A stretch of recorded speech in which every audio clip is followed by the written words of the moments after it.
మా గంగా నోట్ల అది దాన్ని జానపదం చేసేసిండు. యాక్చువల్గా తన పాడినది గంగని రమ్మని వేదిక మీకు రావాల్సి కోరుతున్నా.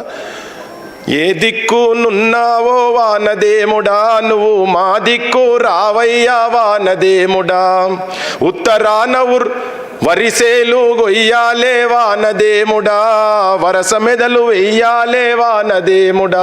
ఇది తన గాత్రంలో వచ్చింది, కానీ దీన్ని వీళ్ళు మొత్తం జానపదం దాంట్లో రూపంగా చేసిరు. అది నేను వినలే అసలు. అది వాడు మనసు కోరుతున్నాను. అడిగా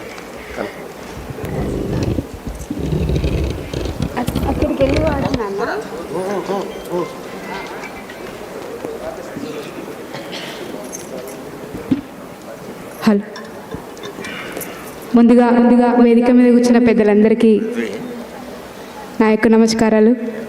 ముచ్చర్ల సత్యన్న 93వ జయంతి ఉత్సవాలకు వచ్చేసినటువంటి మీ అందరికీ కూడా శిరస్సు వంచి కళాభివందన తెలియజేస్తున్నా.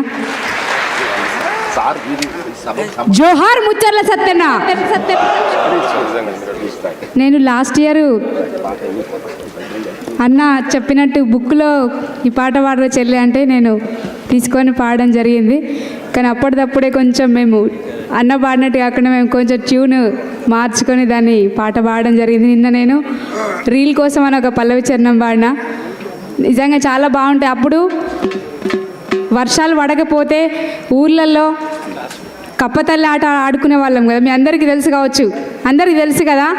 కప్పతల్లి ఆట ఆడినప్పుడు వర్షాలు రాకపోతే వానదేవుడి మీద రాసిన పాటనంట అన్న పృథ్వన్న చెప్పిండు. అప్పుడు ఏ దిక్కునున్నవ వానదేవుడా, మా దిక్కు రావయ్య వానదేవుడా, ఏ దిక్కునున్నవ వానదేవుడా, మా దిక్కు రావయ్య వానదేవుడా, ఏ దిక్కునున్నవ వానదేవుడా, మా దిక్కు రావయ్య వానదేవుడా, కుంటలేల నిండాల వానదేవుడా, తుప్పులేల దున్నాలే వానదేవుడా, ఏ దిక్కునున్నవ వానదేవుడా, మా దిక్కు రావయ్య వానదేవుడా, ఏ దిక్కునున్నవ వానదేవుడా, మా దిక్కు రావయ్య వానదేవుడా.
Thank you Gangamma.